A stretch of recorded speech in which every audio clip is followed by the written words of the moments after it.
Good evening, everybody, and welcome back. My name is Ernesto Olivo, and I'm the social media and art and activities coordinator at the Children's Shelter. And Guillermo Trejo is back with us today. Guillermo, thank you for being here again and doing another one of your amazing presentations. As you guys know, Guillermo Trejo is with Compadre, one of our family of services. And, I guess this is our fifth in the series, right? Yes. Yeah, this is our fifth series, our fifth session, and we've gotten a lot of great feedback, a lot of uh, positive perspective from a lot of our followers and from our community. And so we want to thank everybody again for who is continuously supporting the Children's Shelter. We are always working to make stride and to move forward and to really just provide the best services that we can to our community. And so we are here again this Thursday evening. And as usual, we will be back again next Thursday for another one of the series. But what is the topic for today, Guillermo? Thank you, Ernesto. It's great here to be again. Thank you for having me. Uh, our topic for today is called, in the Fatherhood series, Fathering with Guidance, is fathering sons and fathering daughters. That is a very important topic that we have discussions in our lessons. Is what does it mean to father our sons, father our daughters? What is the experience like for a dad who is fathering both their son and their daughter? And what is the process of doing that? And so we're going to talk about today. And one process of that is very, very important. It's our understanding what is our communication style. Our communication style, but not just our communication style, but it's our communication style with our children. And but I'm going to take it from a different perspective, because asking yourself that question as a dad, what is my communication style in certain areas that affect our children when we're communicating with them? An example is, there are two types of communication. We'll make it simple: verbal and nonverbal communication. We'll start with in no particular order. We'll start with nonverbal. Nonverbal communication is an exact eye contact. Eye contact and visual behavior is very, very important. Eye contact is important for many during communication. What it says is, when you use your eyes to make that communication, is the child experiences I am important. Because as you know, they say what? Eyes are the window to the soul. So eye contact is very important, because when we use eye contact in our culture, especially in social culture, as between dads and his children, eye contact is very important, not just for the dad, but for the child. That means I'm giving you my attention, and that's what they experience. So it's very important for them to have the experience of what it is to have that eye contact, and being aware. Hey, with my communication style with my children as a dad, am I giving too much eye contact, or I'm not giving enough eye contact? And with that eye contact is, what is my style of communication when it comes to facial expressions? Facial expressions is very, very powerful when communicating with your children. Facial expressions say a lot. Sometimes, and we'll get into this a little bit more, is facial expressions sometimes speaks louder than words, because what we see is our behavior, our facial expression. So I can say to my child, I love you, and be excited, or I can say, yeah, I love you. So yes, even though I said the same thing, what did my facial expression convey? So that's part of my communication style. One thing that's very important to understand from a children's perspective, also, my communication style pertaining to my physical size, my physical presence.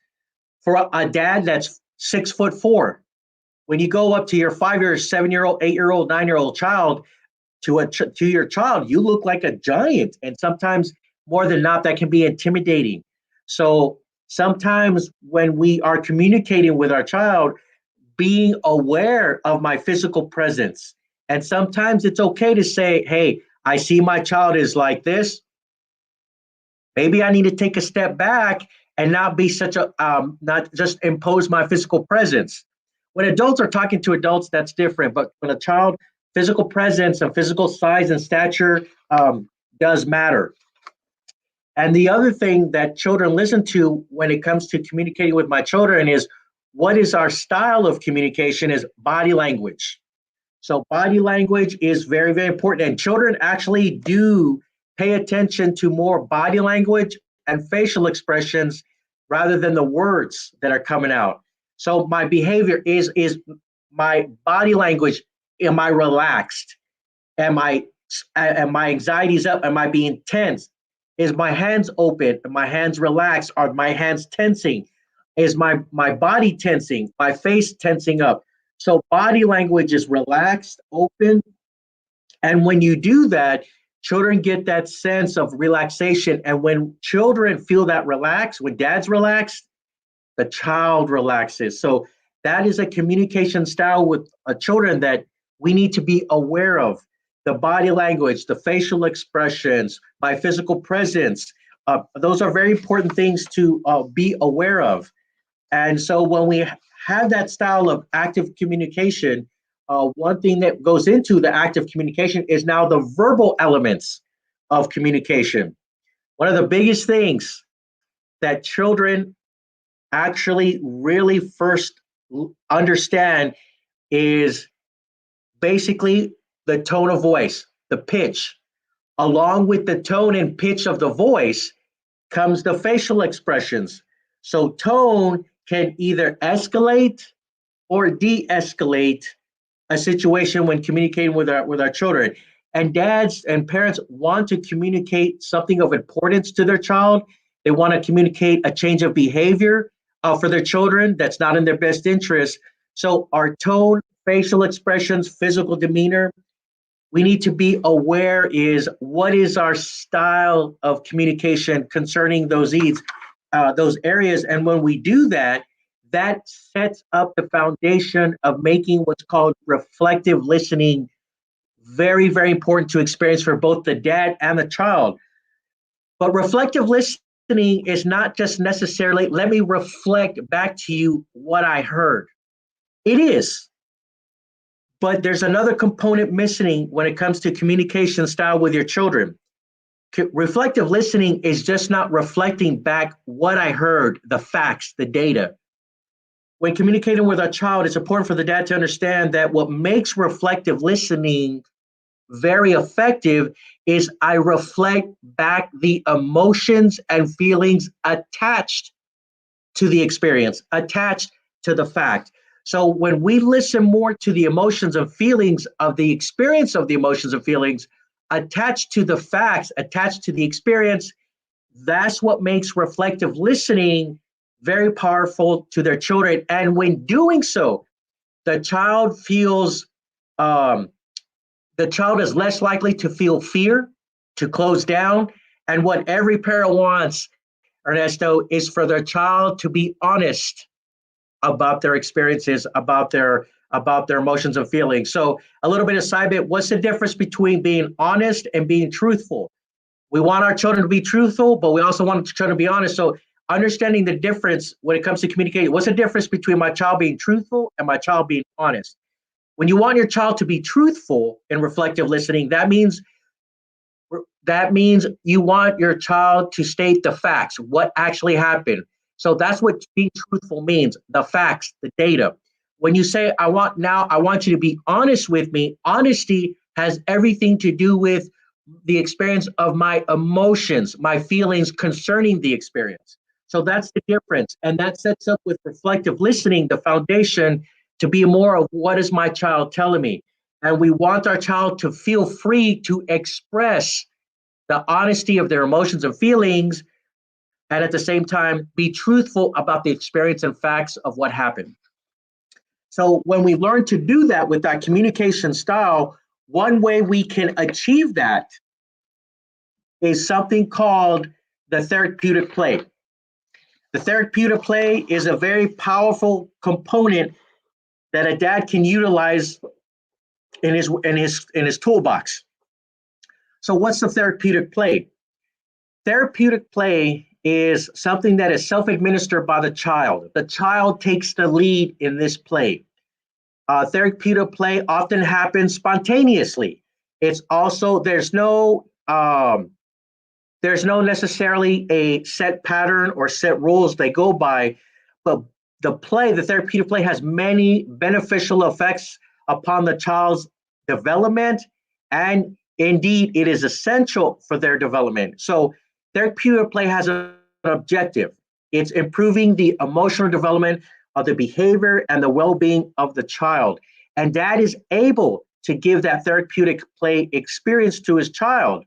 And when a dad is present, how does he give therapeutic play to his child? By being present emotionally, mentally, physically, and spiritually and socially. That means no social media devices. It's nothing but 100% being present. And the therapeutic play is used to meet the emotional needs of the child who have experienced, for example, trauma. Dad uses the therapeutic play because sometimes the child feels scared, confused. They feel their world is out of control. And by dad giving the experience of therapeutic play to their child, it helps the child to learn to understand and cope with what is going on. And when a child can understand and cope with what's going on, it leads to what every dad would love their children to have is to self-regulate their behavior. And so that's how powerful the therapeutic play is. It helps the child emotionally heal from trauma.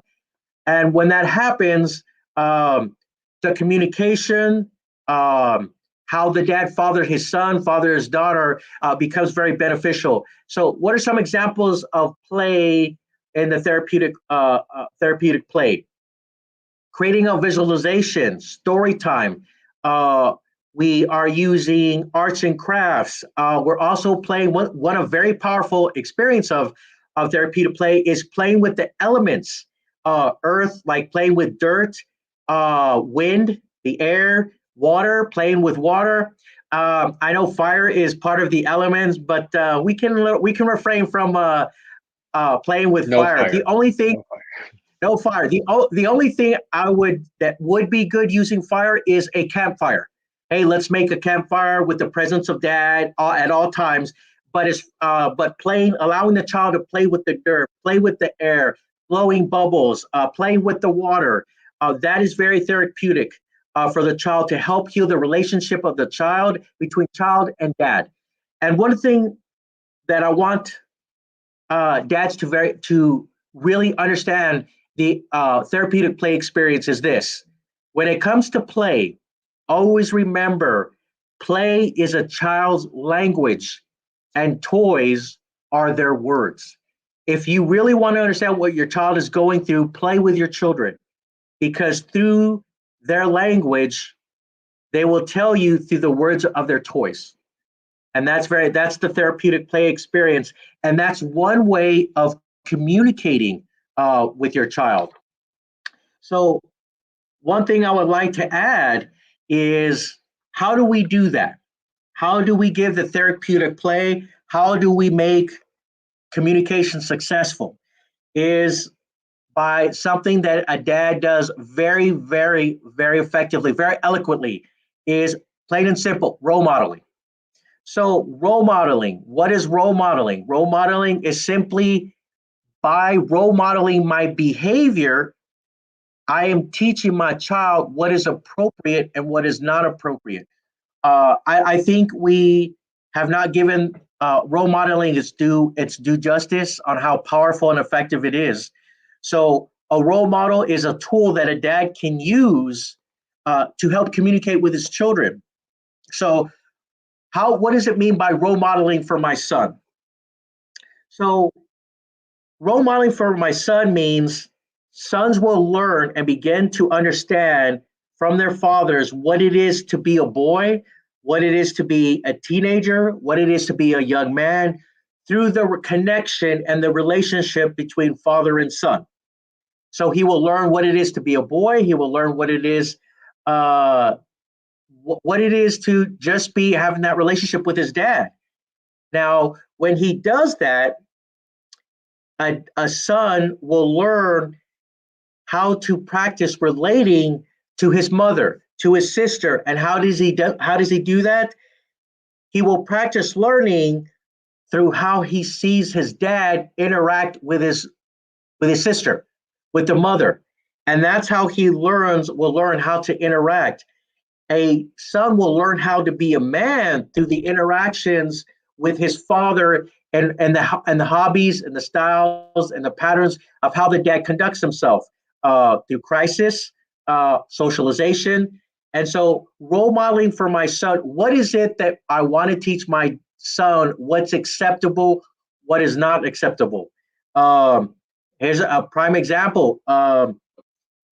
Even though no dad wants to teach their son to smoke, but if a dad smokes, inadvertently, what is he teaching his son? Smoking is okay. So drinking, whatever the case may be, any type of hobby, any type of behavioral pattern that father shows, that he's saying, hey, this is how I conduct himself, and this is what I'm going to do. Now, role modeling for my son is anything I want my son to learn that's acceptable. So the dad needs to ask himself, what I am doing right now, is this what I would like for my son to learn to do? And it's also very similar to the role model for your daughter. How do I role model for my daughter? Daughters learn about being a female, being a girl, through the interactions with her mother. A daughter will learn how to interact with her father, with her brother, through how she sees her mother interact with her father and her brother. So they practice relating. So sons and dads, daughters and mothers, and when they cross, they intersect, that's how they practice the relating, the model of being a brother, being a son, being a daughter, being a sister. So they role model that behavior. And the most important thing when they do role model for each other is, now this is the basic fundamental foundation of how boys and girls, the sons and daughters, learn the adult male and female relationship, the female and female relationship, the male and the male relationship. What is and socialization? When I interact with other females, when I interact with other males, what is deemed appropriate? What is acceptable in today's society? So it's very important to understand of how am I going to role model for my children. One thing that I talk about in Compadre is, and at first this sounds a little weird, is I ask the dads, you want to teach your daughters about relationships? Date your daughters. What? Yes, date your daughters. Take your daughter out on a date. Teach her, give her the experience of what is acceptable, what is respectful. So when you date your daughter, she's going to use that as the measuring stick that she will compare all of their dates. Hey, well, my mother, same thing for the mother. Mother dates her son. Dad takes his son out on a date. Mothers take their daughters out on a date. So they teach this intimate relationship, the value of an intimate relationship, of what is healthy boundaries and what is not healthy boundaries. And so that's something that it's interesting to see the reaction and the responses from dads when they hear that. So role modeling is very, very important, because a wise dad knows this, Mr. Ernesto. Children do not listen to what we say to them. Children will listen to what we do and how we conduct ourselves.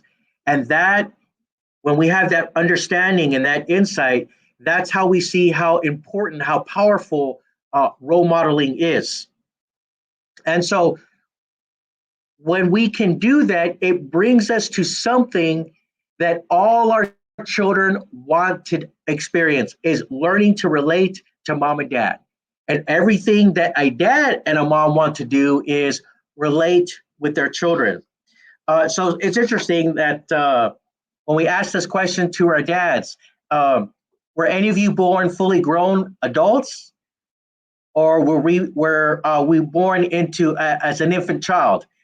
Remember what it's like when you were an infant.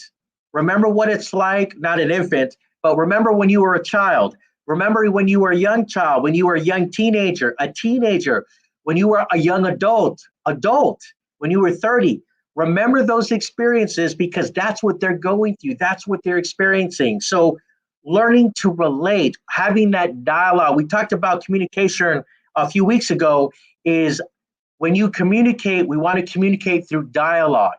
And when we communicate through dialogue, that means now there's a bond, there's a connection, and our children want so much to relate to their dads. They want to relate to their parents, and that's a very important key element for our parents to understand, especially our dads, that I want to connect with dad. I need to connect with dad. And when we give them that experience and that connection, they learn to regulate their behavior. They learn the importance of now I need to role model what kind of friends I would like, what kind of social interactions I would like. In the future, they learn how to role model for their own future children and the relationships that they're looking for. So something that's very, very important when communicating, when the therapeutic play, when making that connection, when role modeling is this. This is something that is so important that it's not given its due justice as due diligence. And it's time spent in their imaginary world. Every moment that a dad spends in their child's imaginary world is an investment in their real world. And what do I mean an investment in their real world? Every second, every minute, every hour spent in their child's imaginary world, you are literally investing in your child's future real world. You are investing them financially. You are investing them socially, educationally, professionally in their future. You are investing in that real world. And when we come to that understanding, it shows how powerful dads really are in role modeling, the therapeutic play, in communication, and how powerful that play is and how beneficial is dad experiencing their imaginary world. So that's one thing I think is very important about how dads can come to understand fathering their sons and fathering their daughters. That's fantastic. And I really, really like this conclusion. That is a really great quote. A lot of times we forget that we as us as adults and as children, we both live equally, right? A lot of times we live within our heads. What are we thinking? How's our day going? What's our perspective on this, at whether you're at work or at personal time at home. And I like something that you mentioned earlier about you can say something, but it's how you're feeling inside that creates this emotion of how you're physically saying it too, right? That stayed really with me Yes. from earlier, and I think that's really, really great. I try to be very conscious of that on myself, and so you don't question it. It's coming from a genuine place, or whether it's a good thing, or you're right, or you're being, Mhm. hey, I got to, but either way, that it's coming from within them, that it's not just like something to say because you just need to react, you just need to have something to say back. I think that's really, really great. Well, thank you for sharing your expertise and your knowledge with us. And so maybe you can let our community members know a little bit about this just being one of the many a topic of one of the many sessions that you guys have. And here's the information now about the program. Yes, this is communication, role modeling, therapeutic play. Those are just small components of the lesson that we actually expand on. Therapeutic play, Fathering Sons Father, is actually 2 hours long. So it's a lot of information that is very tangible. It's just not saying play with your kids and all right, guys, just play with your kids. No, we actually give them the experience of what it is to play themselves. And so this is a small part of what we actually teach through Compadre. And again, in Compadre, we really believe that give your child the best gift is a caring, loving, nurturing father. And if you're interested in Compadre, in our classes that we help dads, the information for our fatherhood services, you can contact Daisy Garcia. Her email is dcgarcia at childrenshelter.org, chshel.org, and her direct contact number is 210-212-2559. We do have classes coming up, and any male in a father figure role can attend these classes. It's free. It's free. We do not charge for anything. We do a small little registration packet, and we're good to go. And Daisy can put you into a class that is starting soon. We try to get classes started as frequently as we can to help our dads. Wow, that's great. Thank you again, Guillermo, for joining us today and sharing again some more of this information for our Fatherhood series. And so again, to our community members, the information is here. And like Guillermo said, this is a free program. And I wanted to mention or ask really earlier, are they still virtual classes? As of right now, yes, they're still virtual classes. Okay. When we start opening up a little more in phases, we'll definitely put the word out that we're doing in-house classes. But right now, everything's still virtual. Okay. Okay, good. All right. Well, thank you so much. Are you joining us next week again, or who's doing the honors? Ozzy will be joining you guys next week. Okay. All right. Well, thank you so much, Guillermo, again, and always a pleasure. And any last words to our community members? Hey, dads are very important, just like their children. Thanks. All right. Well, again, we will be back again next week.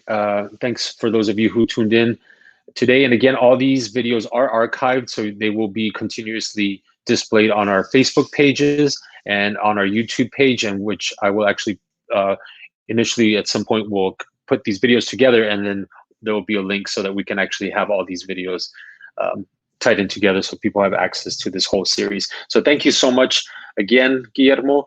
Thank you again to all those people out there who we appreciate your continuous support. And we will see you guys again next week, and enjoy your evening, everybody. Thank you. Bye-bye.